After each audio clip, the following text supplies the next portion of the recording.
Hi, welcome back to the AI language. So if you have built agents before using code, you might have realized that it is pretty intimidating and it has a steep learning curve. So today I'm going to show you something really amazing. It's really amazing tech from Google directly. So there's no other company over here that has built this, and they have built something called agent config. All right. And this allows you to build AI agents using simple text files. And there's no other code that you need to write, and this will build you a full agent using Google's agent development kit. All right, so let me show you how this works and how easy it is to build an agent. So just to first give you some introduction about it, agent development kit is what we have learned in our previous videos, and we understand how to build agents using that in Python, and there are other SDKs also available. All right, but that involves understanding a lot of constructs around ADK and how you use them to actually build the agents and run them. But there's an easier way now, which is called agent config. This uses something called YAML format text files. Okay, and you might have heard about YAML before. It's a very common format to define configuration files in applications. It uses simple strings, like for example, you can see over here that it says name colon and then there's assistant underscore agent, and it uses indentation just like Python to define sub blocks of text and so on. And it's essentially just a way to define the different parameters associated with your agent, and then after that everything is done by the agent development kit to actually translate that YAML text file to actual Python code. All right, and this itself over here is a simple example of a basic agent config definition that ADK gives on their website. So you provide a name to the agent, you specify the model, you give a description, and you give instructions over here. And if you have ADK installed, and we've already looked at some of the deployment methods in the course before this, you can simply run this agent or deploy this agent to Google's cloud platform. So it's as simple as that. Alright, so just a heads up that this feature is currently experimental, but it's worth looking at right now because it helps us create agents very simply without actually having to go through a very steep learning curve. Alright, so that is that. And to begin working with this, let's head to Visual Studio Code. Now, once you're in Visual Studio Code, I'm going to use the ADK samples repository that we have been using in this course. You can check this out from GitHub by following the links that have been provided. I've created a new folder over here called version5 underscore config underscore type, and let's open this folder. Now let's go to the terminal and change to this folder. So I'm going to change to version 5. All right, so now I'm going to initialize a new Python project over here. So let's write uv space init. So it initializes this project. It creates your pyproject.toml file. Now let's create a virtual environment. So let's write uv space venv. So this is going to create our virtual environment folder. Let's activate this by using the commands that's shown on the screen. So we'll write source.venv/bin/activate, and this might be different for your platform, like for Windows or for Ubuntu. So please follow that command over here. Now, once we have this activated, it's very simple to install Google's ADK. We just write uv add google-adk, and we have done this before in other lectures. So that installs ADK for us, and just to test it out, you can actually write ADK --version and press enter. And once you do that, you should see the version number come up over here. All right, so there's the version number. We have ADK version 1.14.0. All right, so now since we have all this done, to create the agent is very simple. All right, so what we do is we write ADK space create, then we specify a type option over here. So we'll say type equal to config, and then we'll give it a name. So let's say my underscore agent and press enter. Now this is going to set up all the files for us, including a root agent file. All right, so now it asks us to choose a model for the root agent. So let me just use one over here and press enter. It also asks me to choose whether I need to use Google AI or Vertex AI. So I'm going to use one, which is Google AI. And it actually asks me to enter the API key. All right, so we can go to this link over here. So let me open this link. So you might have created your API key earlier on. I'm going to create a new one over here. So let's click on create API key. So it will ask you to select a project from your existing Google Cloud project. So let's do that. Click create API key in existing project. All right, so now I have this key over here, and as it says, use your API keys securely and do not share them or embed them in code. that the public can view. So let's copy this API key and let's go back to Visual Studio Code, click over here and paste this API key and press enter. All right, so now we get the message that agent has been created in the following directory. So it creates the my agent directory under version 5 config type, and it has created the env file, the init file, and the root agent.yaml file. So let's look at this folder over here. So you can see that we have the init file, we have the env file, and we have the root agent.yaml file. If you open the env file, we can see that it says Google Gemini use Vertex AI equal to 0. So we're not going to use the Vertex AI platform for our agent. We are using the API key, and the Google API key is mentioned below that. The init file is empty, so it simply marks this as a Python module. And then we have the root agent, and the root agent, we have a simple root agent defined over here. So the name itself is root agent. The description is that it's a helpful assistant for user questions. The instructions are that answer user questions to the best of your knowledge, and it uses the Gemini 2.5 Flash model. All right, so that's as easy as it gets to define a simple agent, and we could directly use this agent, but let's go ahead and make some more changes to it. Okay, so here is our setup. All right, we have a main root agent, and this is under this particular file, root_agent.yaml. All right, and I'm going to go back to this definition now over here. The job of this agent is to figure out if a student is asking a question about physics or about the Python programming language, and then it delegates the question to the appropriate specialized sub-agents, which we specify over here. So one is the Python Tutor agent.yml, and I'm going to create the file alongside the root agent.yml file, and the other is the Physics Tutor agent.yaml file. Now let's break down the root agent.yaml file first, line by line. So let me head to the top over here. Now the first line over here is a comment, all right? And it's a very helpful one for developers. So it tells your code editor like Visual Studio Code where to find the schema for this YAML file. This enables features like auto completion and validation, making it much easier to write a correct configuration. The second line is the agent class line, and this key is crucial. It specifies the type of agent that we are building. The agent development kit has different agent classes. So here we are using LLM agent, which is a foundational class for creating agents powered by a large language model. The next line over here is very simply the model. So this defines which large language model will power our agent. In this case, we are using Google's Gemini 1.5 Flash model.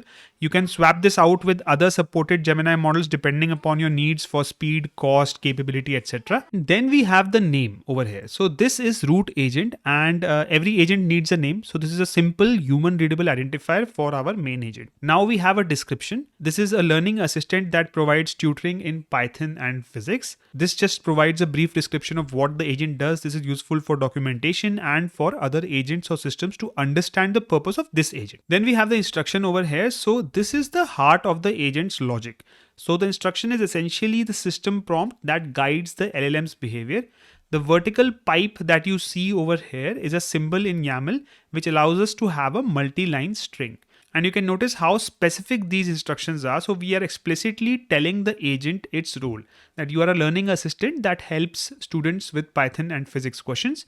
You delegate the Python programming questions to the Python Tutor agent and physics questions to the Physics Tutor agent. Follow these steps. If the user asks about Python programming or coding concepts, delegate to the Python Tutor agent. If the user asks about physics concepts, laws, or problems, delegate to the Physics Tutor agent, and always provide clear explanations and encourage learning. All right. So this kind of a detailed prompting is key to getting desired behavior from your agent. And then you have sub agents over here. So this is where it gets interesting. This key allows our root agent to have other agents work under it, and it takes a list of agent references. So you have config path, and then that says Python tutor Python _ tutor _ agent.yaml and physics _ tutor _ agent.yaml. And these are two files that we'll create and we'll add over here alongside root _ agent.yaml. Okay. Now heading back to this agent definition over here, each item in the sub agents list points to another agent's configuration file. And here we are telling our root agent that it has two sub agents that are available to it that it can delegate tasks to. So each item in the sub agents list points to another agent's configuration file. And here we are telling our root agent that it has two sub agents and their definitions are in Python Tutor agent.yml file and Physics Tutor agent.yml file respectively. This is how we build a hierarchy and create a multi-agent system. The root agent now knows about these specialized tutors and based on its instructions, it can delegate tasks to them. So in a way, you have added the capability to orchestrate tasks with the root agent. And how is this capability available? Because now you have provided two other agents and the agent development kit is going to automatically manage that orchestration. So the root agent is going to decide what task has been given. Is it a Python tutoring task or a physics tutoring task?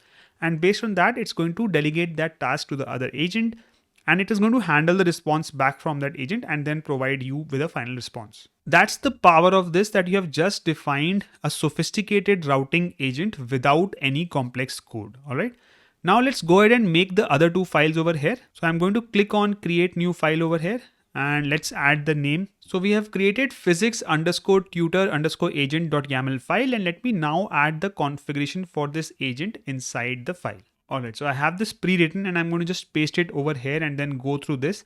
So we've already seen all the lines over here and the primary difference over here is that the instruction as compared to the root agent is different. Now we're asking it to explain physics laws, theories and do that clearly with real world examples. We're asking it to help solve physics problems with step-by-step derivations of formulas, use analogies to make complex topics understandable, and so on. All right.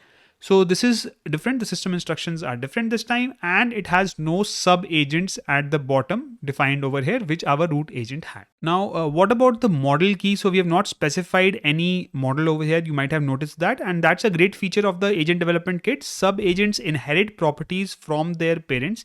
And since our root agent defined model as Gemini 1.5 Flash, the Physics Tutor agent will automatically use the same model unless we explicitly override it over here. So you might want to do that in a real application, that you might want to specify some other model because you might want a light model for a very simple agent, or an expensive model for a pretty complex task and so on. So you can override it over here, but otherwise this helps keep our configurations clean and simple. Now finally, let's create the next file, which is the Python Tutor agent. So I'm going to write Python. So I have created that file over here, Python Tutor agent.yaml. And now I'm going to paste the configuration for this file over here. Let me head to this file over here and paste the configuration over here. All right, so now we have pasted that. And again, very similar to what we did for our Physics Tutor agent, this has just the specific instructions and description for a Python Tutor agent now. And that's the only difference between the two. All right. So we've already seen the other parameters over here. So we can just go ahead and try to now run this. So now let's put this all together. So when a user interacts with our system, they're talking to the root agent over here. The root agent receives the prompt and it consults its instructions, which say that if the user asks about Python, delegate to the Python Tutor agent. The root agent then passes the query to the Python Tutor agent over here. The Python Tutor agent receives the query and using its own detailed instructions provides a step-by-step explanation. On the other hand, if the user asks for what is Newton's second law of motion or some other physics related concept, the root agent would then actually delegate it to the Physics Tutor agent and that would then provide an explanation. Alright, so let's now try to run this agent. So for that, we'll head over to our terminal over here and we'll make sure that we are in the my_agent directory. All right. And now we have seen in our course that there are 4 different ways of running the agent. So you can use the ADK run command, which is what we're going to use right now. There's also ADK web. You also have a way to run it using a program, Python program in a programmatic way using the runner. And there's also an API server. So let's for now try ADK run. So I'm going to type ADK space run. And then I'm going to provide the folder where the agent is. So that's going to be the current directory. So I'm just going to write dot over here and press enter. Now this is going to run our agent. And as you can see, there's a lot of warnings over here. All right.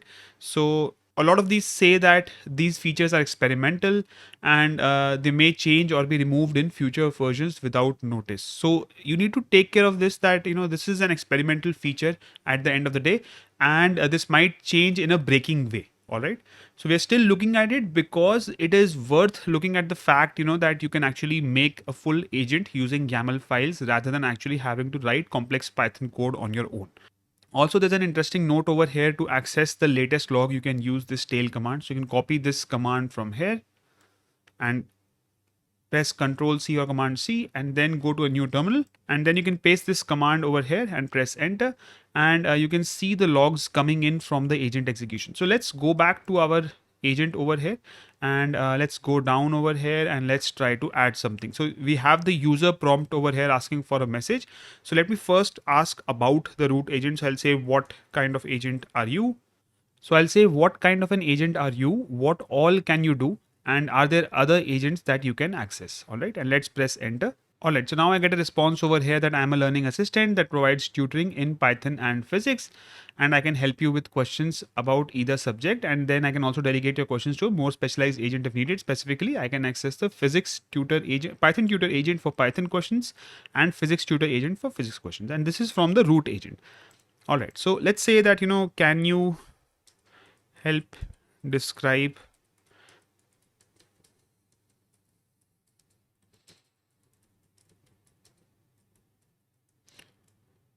all right, so let me just say, can you help describe the three laws of motion from Newton?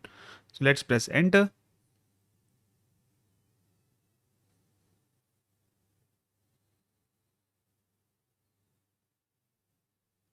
All right, so I do have some information on Newton's laws over here. And now you can see that the agent label over here has changed to Physics Tutor agent. So it seems that it is delegating the task successfully to the Physics Tutor agent this time. And it says, certainly Newton's three laws of motions are fundamental to understanding how objects move, and let's break them down. And then there's the first law of motion, that the object at rest continues to stay in rest unless it's acted on by an unbalanced force. And then there's a second law of motion, that the acceleration of an object is directly proportional to the net force acting on the object and the same direction as the net force, and is inversely proportional to the mass of the object. All right, and then there is the third law of motion, that for every action there's an equal and opposite reaction, probably the most famous of them all, right? So all right, so we do have three Newton's laws of motion, and this is how it actually delegated the task to the Physics Tutor agent. So I think I'll end this lecture now over here, and because the main aim of this lecture was to show you how to create an agent using config files. Again, I would try to repeat this, that this is an experimental feature and it might change in future, and if it does, you should then go back to your files over here and change them based on the changes in whatever the keys are being used over here and whatever the values are being used over here, so that you can stay up to date with the ADK Python SDK. For now, you understand how to build an agent using YAML files based on the current setup that they have, which is experimental. And we will continue to use this and probably build more sophisticated agents as we go forward.